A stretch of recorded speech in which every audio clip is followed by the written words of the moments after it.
pada pembekalan Bakor periode tahun ini?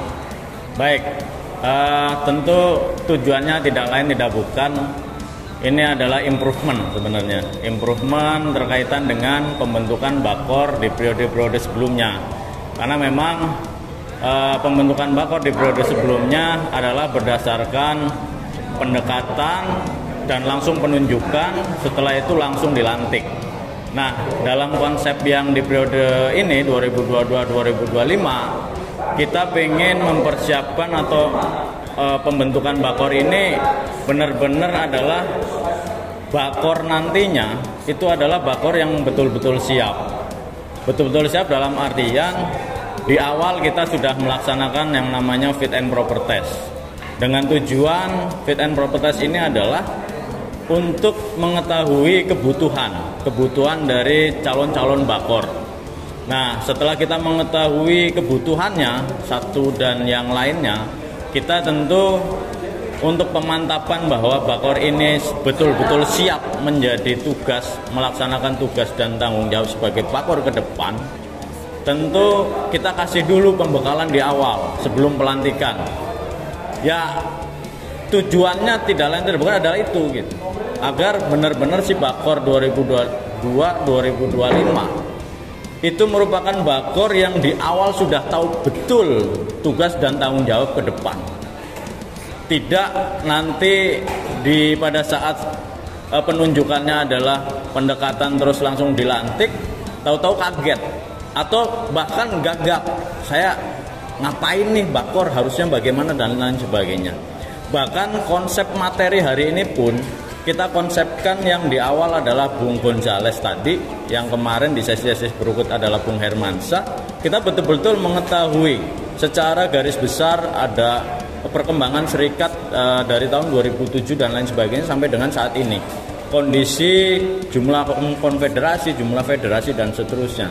Nah, setelah itu dilanjut oleh Bung Guntoro yang berbicara lebih spesifik bahwa perjalanan daripada perjuangan serikat dari mulai kolonial sampai dengan pasca reformasi dan sampai dengan saat ini, dan ditutup dengan Bung Ono sebagai yang menguliti dari segala pemateri sebelumnya, yaitu yang berbicara tugas dan kewenangan secara garis besar, terus berbicara adalah perjalanan perjuangan dari kolonial sampai dengan saat ini, dikupas lebih detail lagi dalam pemaknaan bagaimana menerapkan panca prasetya sebagai Bakor. Artinya Bakor ini pun harus mampu untuk menerapkan panca prasetya yang menjadi pegangan kita dalam serikat pekerja, khususnya Kimia, Energi dan Pertambangan.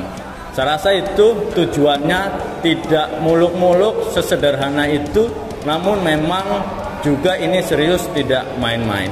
Saya rasa itu tujuan pembekalan kali ini. Sebagai Super, apa harapan Anda setelah mengikuti kegiatan pembekalan tahun ini? Ya, harapannya sih sama kayak pengurus yang khususnya bidang 1. Harapannya ke depan Bakor akan semakin paham terkait tugas dan tanggung jawabnya. Tugas dan tanggung jawab Bakor itu akan harapannya akan benar-benar tetap berjalan sesuai dengan rule-nya, dan Bakor ini memahami apa perannya dia, fungsinya dia, seperti kata tadi Bung Ono, bahwasanya kita harus paham dulu tuh fungsi dan perannya kita sebagai Bakor seperti apa. Jadi harapan besar ke depan Bakor akan semakin kompak dan semakin paham tentunya terkait perannya dia, fungsinya dia di organisasi untuk anggota ya. Untuk anggota harapannya agar anggota lebih solid untuk ke depan, karena perjuangan ke depan pasti akan lebih berat. Mungkin itu. Sebagai peserta pembekalan Bakor periode ini, apa kesan dan pesannya setelah mengikuti kegiatan pembekalan?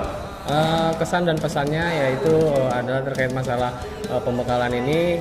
Mudah-mudahan teman-teman Bakor semua memahami terkait fungsi dan perannya untuk keperiodean di tahun 2022 sampai dengan 2025. Untuk itu pesannya agar teman-teman lebih memahami dan prinsip-prinsip perjuangan yang ada di PT Multistrada ini.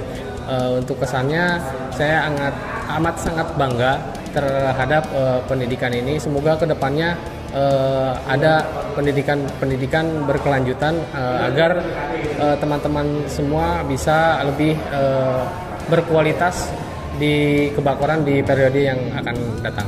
Mungkin seperti itu aja pesan dan kesannya. Wassalamualaikum warahmatullahi wabarakatuh.